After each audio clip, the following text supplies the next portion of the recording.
असम में 13 जिलों की 39 सीटों पर दूसरे चरण के लिए वोटिंग जो है वो चल रही है। यहाँ पे 2016 के विधानसभा में इन 39 सीटों में 22 जो है बीजेपी को मिली है, लेकिन इस बार एआईयूडीएफ के कांग्रेस के साथ आने से मामला जो है काफी दिलचस्प हो गया है। मनीष कुमार के पास चलेंगे। मनीष, हमने देखा बदरुद्दीन अजमल को वोट डालते हुए, क्या आपको लगता है कि इस बार बदरुद्दीन अजमल का और कांग्रेस और बाकी छोटी पार्टियों के आने की वजह से यहां का चुनाव काफी दिलचस्प हो गया है?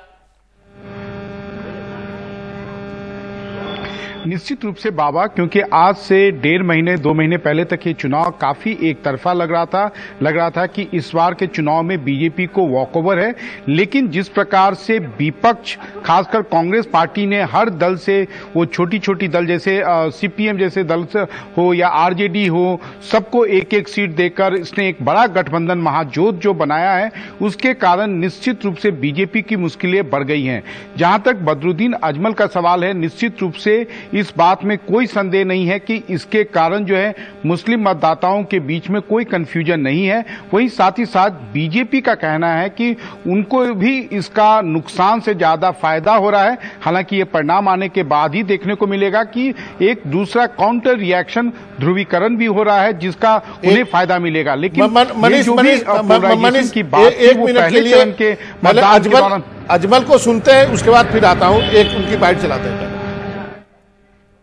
देखिए, फर्स्ट फेज में तो हम लोगों ने कह दिया है कि 30 से 32 सीटें हमारी आ रही है। सेकंड फेज में ये हमारा एरिया ही है, तो इसलिए बीजेपी का इसमें आगे बढ़ने का कोई सवाल ही नहीं पैदा होता।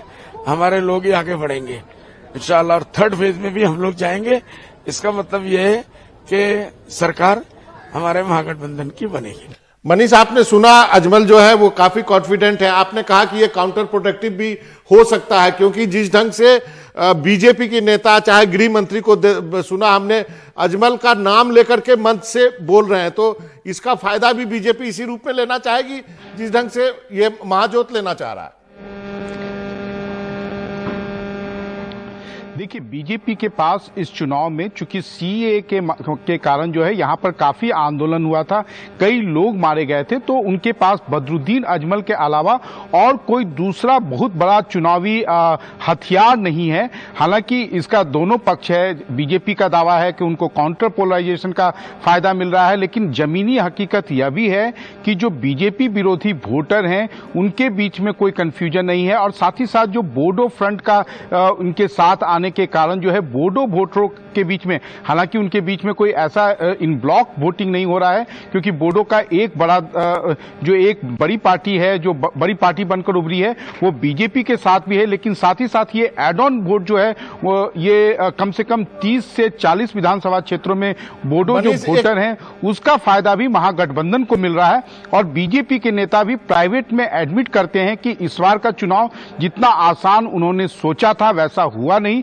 और खास एक बात और है बाबा, कि प्रधानमंत्री नरेंद्र मोदी ने असम के लोगों को इतनी ज्यादा आप एक तरह से पोल प्रॉमिसेस किए थे पिछले चुनाव में, लोकसभा हो या विधानसभा चुनाव में, उनमें अधिकांश वादे पूरे नहीं हुए। हालांकि उनका कहना है कि जमीन पर कई सारे विकास की योजनाएं शुरू की गई हैं, जिसका अब वो आप कहते थे ना कि जो एक उनके कैंपेन से माहौल बदलता था वैसा नहीं है। और यही एक कारण है जिसके कारण वो चाहे प्रधानमंत्री नरेंद्र मोदी हो या अमित शाह हो या जेपी नड्डा, वो अजमल को निशाने पर रखते हैं। अजमल जो है उनके पूरे चुनावी भाषण में जो है सबसे ज्यादा समय लेते हैं।